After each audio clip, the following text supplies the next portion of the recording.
Welcome. If you're a woman who has a sense that there's more out there for you, you're in the right place.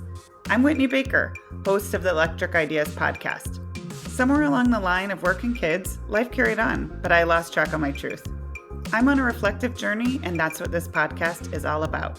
Each week, I interview a woman who is lighting her own path and offering others hope. Before our conversation ends, we'll share a reflective question for you to explore. Sometimes all we need is a jolt, a fresh idea, an aha moment that connects us to a sense of possibility. This, my friends, is what I call an electric idea. Welcome back to the Electric Ideas podcast.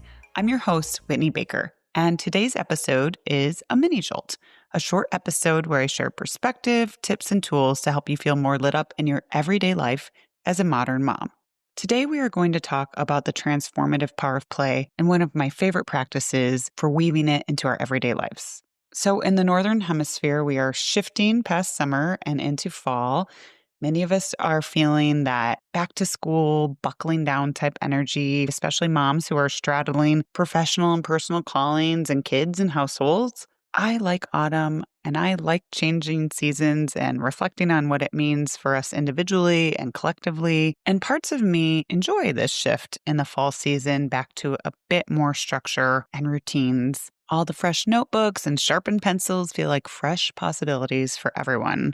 I'm also someone who rather subscribes to the September start concept with my company. So I've been excited to get back into the rhythm of offering the podcast every week, facilitating more workshops and more in-person events, and having more capacity post-summer season for meeting with clients now that my kids are back in school and my schedule is supposedly more predictable. Although if I'm being totally honest with you all, my schedule has been nothing but. I've had kids home sick from school multiple weeks already. I've had visitors and house guests, and my husband has had unexpected travel for work. And I just want to share from the heart that even though we've been back to school since August, I still don't feel like we are in this glowing rhythm as a family. Every week has seemed to have something a little different or wonky, and it's been leaving me feeling a bit contracted.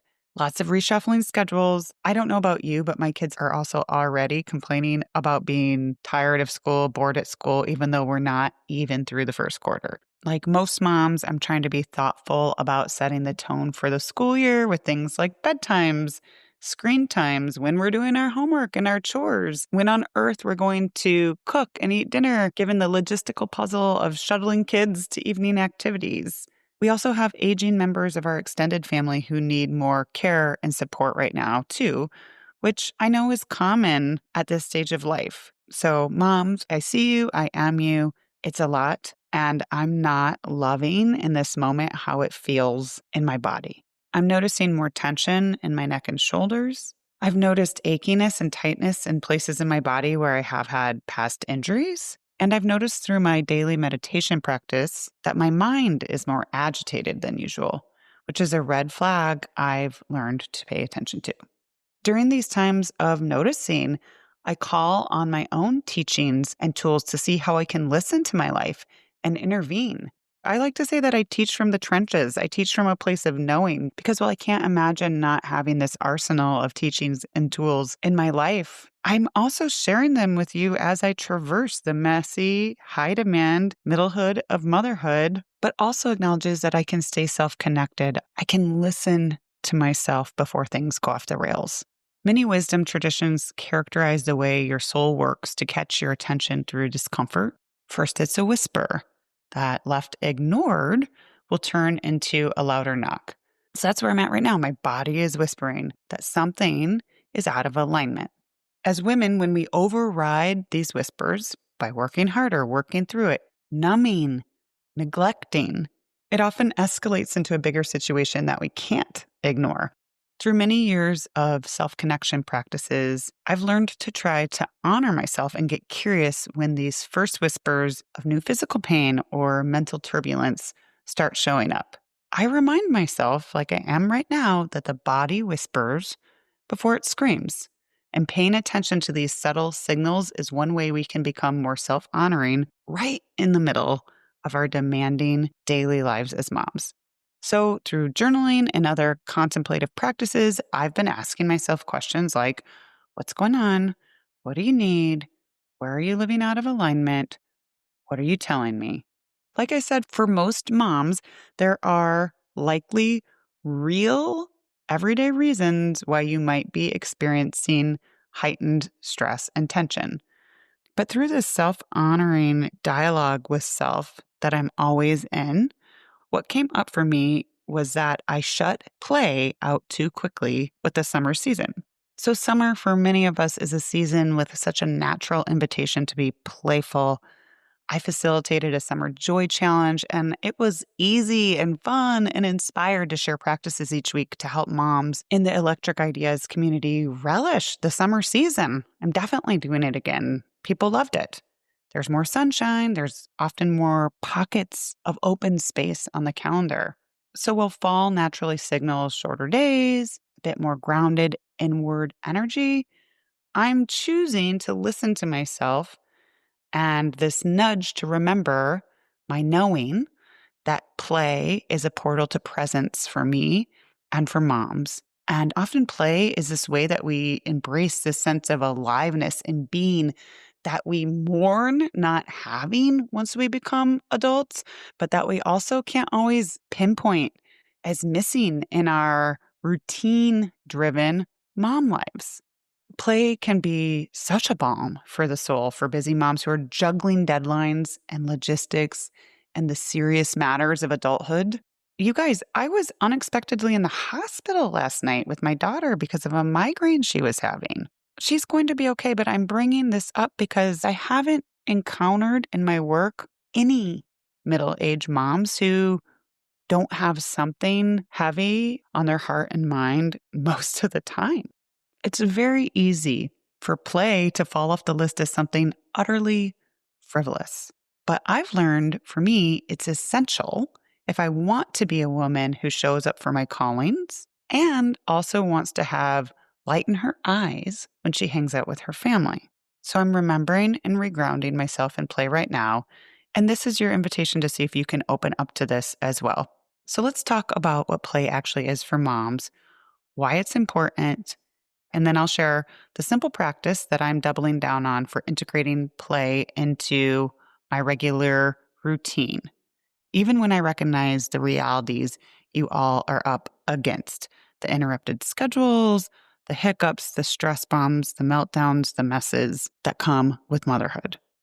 When I talk about play in the Electric Ideas community, I talk about it as anything that sparks aliveness without an agenda. It doesn't have to be a board game or joining a soccer league. Although, as an aside, I happen to love games. And since I brought up the soccer league, I will say some of my clients find that when they join something like a team or a class, it builds in a sense of accountability that they have trouble instituting for themselves. Okay, we can put that on a shelf for a future conversation. But let's get back to this notion that play is what sparks aliveness without an agenda. My friend and I were on a spontaneous evening walk recently, one of those bat calls when the stars align, and we both had a pocket of time on a beautiful evening. And we walked past this little wine shop that has a cafe, and in the window, there was a woman reading her book and just sipping a glass of wine. We both saw her, looked at each other, and we were like, wow, I want to be that woman. May we all practice being that woman who unapologetically makes space for what fuels and replenishes herself, who gives herself permission to set down the yoke of duty and mental to dos and allow herself to enjoy herself. I see play as a vital portal for lightness of being that not only replenishes us, body and soul, but also can lead to fresh ideas because we set aside efforting for a while. I love how research professor Peter Gray describes play as a space where we are mentally removed in some way from real or serious life. Gray describes play as being active, alert, but in a not stressed frame of mind. And I think we just have to decide at some point as moms that there's always going to be a vastity of things to carry and worry about and plan and do. And we are worthy of spending time in our day-to-day lives in a way that helps us shift past the responsibilities we shoulder. We get to release some of that gripping, doing energy and remember how to drop in the moment. So, for the beleaguered moms out there who are like, what on earth is this about? When am I going to slip off to a cafe and read my book for play? Have you seen Laundry Mountain and how it grows every day? I want to offer you the idea that even small doses of play can take us out of the stress and constraints of everyday life and open us up to fresh ideas, be it for that presentation at work or that challenge at home. And that often allow us to see new possibilities and maybe move through our lives with a little bit more ease. When we give ourselves small pockets of space to get out of the trenches of daily life, even for 20 minutes, it has the ability to flip problems on their head. We know that regularly programmed life will be there waiting for us, but oftentimes we go back feeling a little bit more clear and with some fresh thinking. So, as always, I want to make sure I leave you with a practice you can try immediately. And for this week, it's to invite play back into your life. And this month, particularly, know that you will be practicing this along with me. So, this is your invitation to schedule a weekly delight date. Many of you might be familiar with Julia Cameron's work, which has been a part of my life for decades. She has a book I've read several times called The Artist's Way, where she talks about artist dates. And I've adopted this practice in my own life and how I share it with clients because for some reason, just shifting it to a delight date keeps doors open for my busy mom clients who aren't literal artists or feel like they don't have a creative or crafty bone in their body. So Julia's idea was a weekly solo date focused on replenishing your creative self with attention, novelty, and delight. You do something playful or curiosity driven. The biggest rule is that it has to be done alone, not with kids, a friend, or your partner. So I've adapted this work into something that works for me and my client, and I call it the delight date. And again, I go back to how I define play. A delight date is making intentional time on your calendar to spend time by yourself doing something that sparks aliveness without an agenda. Can you schedule something this week for 15 minutes? It should feel fun, not productive. It's often inexpensive or free. For me, it might even be wandering a park or garden for 20 minutes that I don't usually go to. And if you look at your schedule and you're just stretched, could you even try to practice one 20 to 30-minute delight date every 2 weeks or every month? Just start somewhere, meet yourself where you're at. Because just like a writer who needs to live in the world sometimes in order to experience life and replenish, moms need these refills too. These small practices help me replenish in very small, intentional ways so that I feel self-connected, self-honoring, like I'm listening to my brain and my body, and I'm not waiting to plan a trip to Paris or the mountains to make sure my well isn't bone dry.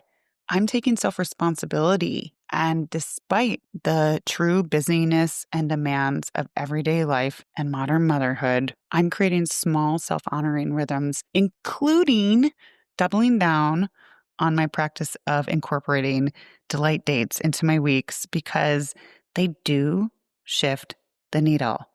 We just have to show up. We get to claim this for ourselves in small, daily ways that fit into the often nutty reality of our week to week. I always end with an opportunity for reflection. And what's coming to me today is ask yourself this: what does play feel like in my body?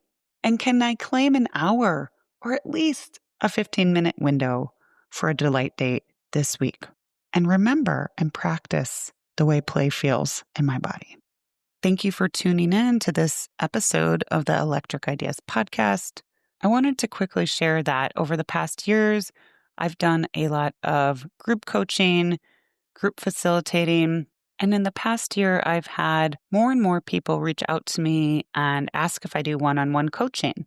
And while that's not what I initially offered when I started Electric Ideas, I have been increasingly called to say yes to one-on-one coaching because I've learned it really allows me to see on a deep level the priorities of any individual client and how we can specifically match the rhythms and tools that I teach to help her make sure she's showing up for those priorities and staying self sovereign despite the waves of demand that we've talked about in this episode that come along with middle age and motherhood. So, if you are somebody who is part of the Electric Ideas community and you have a sense for the teachings and the tools and a craving to put them in action in your life, but you feel like you could really use some tailoring and support and accountability, I'd love to hear from you and see if I can support you. The easiest way to connect with me is to follow me on Instagram at @WhitneyWoman. You can direct message me there and I can send you some more information. I'm also going to drop a link in the show notes where you can grab a quick 15 minutes on my calendar and chat and see if it would make sense to work with me. Okay, everybody, take good care of yourselves. Tend to those whispers where you can. I hope you have an inspired day. I'm so glad you joined me today. If you're looking for more, feel free to connect with me on Instagram at @WhitneyWoman.